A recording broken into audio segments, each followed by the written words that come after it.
Hi guys, welcome and who dat? I'm Joe. Last week I did a video about the roster, a lot of roster moves.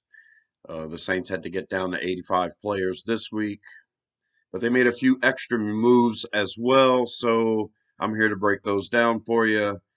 The Saints have signed linebacker John Bostic. He's a pretty good player, a veteran. He's bounced around the league. He was injured a lot of last year, but the 2 years prior, he had over 100 tackles. So he's a productive linebacker. We've also signed defensive end Nico Lelos, and we've re signed defensive tackle Jaleel Johnson. Those are our three signings.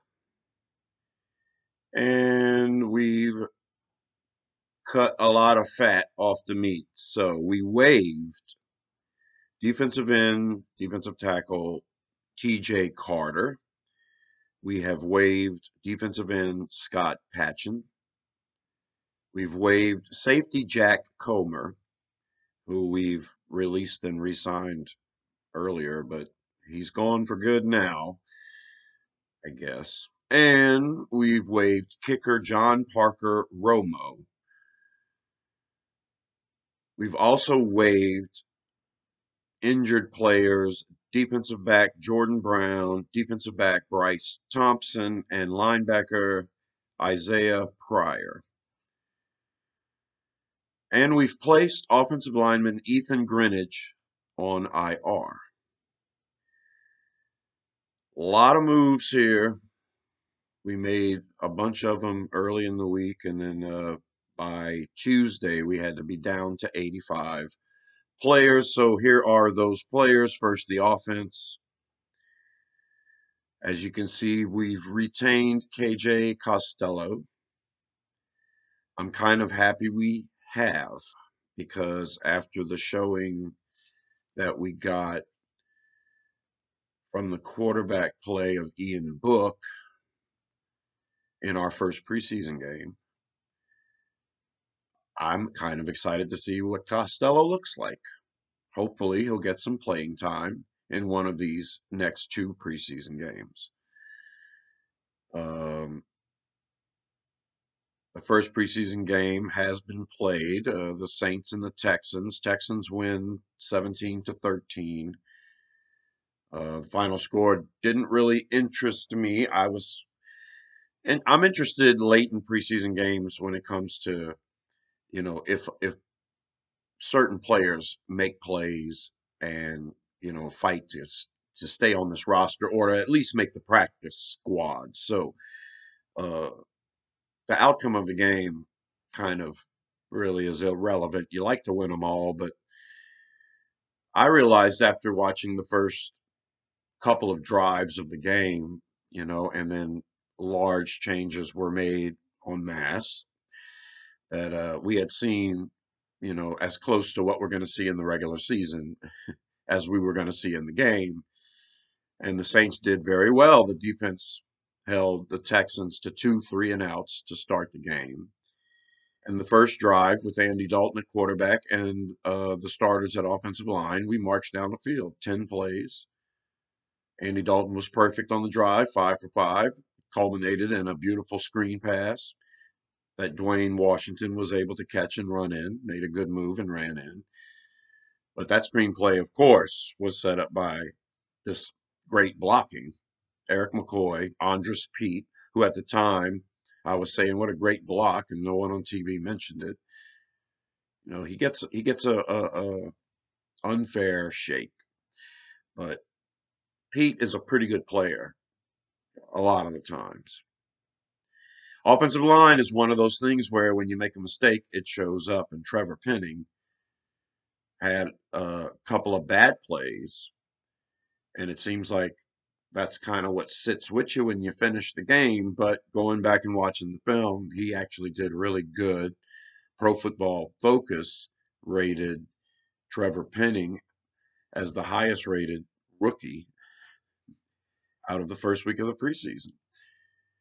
And it's those run blocks that he did, especially when he's able to come across the face of the defensive tackle and position himself on the opposite side of the tackle from where he started and seal that tackle to create a lane.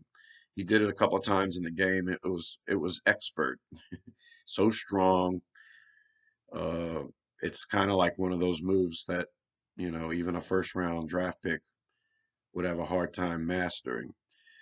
What he has to get better at is pass protection, and I believe he will. I think we still are going to start this season with James Hurst at left tackle, but I truly believe if injuries happen across the offensive line this year, we're going to move Hurst from left tackle to replace whoever's missing and pop in Penning. I believe our coaching staff and it's probably true. I believe that Penning is, technically the best backup offensive lineman we have. So if you have a chance to put him on the field, you do. And James Hurst is extremely versatile. So that's your offense right there. The tight end spots getting interesting. Juwan Johnson's putting it all together right now. Um, and us releasing Aesop Winston Jr. He was a guy that was competing. He looked great. I guess the Saints want him to have a chance to sign with someone else. I'm not sure if anybody qualifies for the practice squad. If the rules are different this year, if Winston can be on our practice squad. But he's a fine player. It was really a numbers game here. I think Deontay Hardy is a guy we're going to keep as a specialist at the wide receiver position. So, your number 4 and number 5 wide receiver are going to have to be, good wide receivers. I still think that's going to be Marcus Callaway and Traquan Smith. But Traquan's not doing himself any favors in this first preseason game, at least anyway. He's looking fine in practice. But Kirk Merritt is also looking fine in practice. You also got Kawan Baker, who he shines, and he's probably slightly better than Winston as far as being a receiver. But Kawan's got a big 6-game suspension coming up this year. So, all right, let's pull up the defense.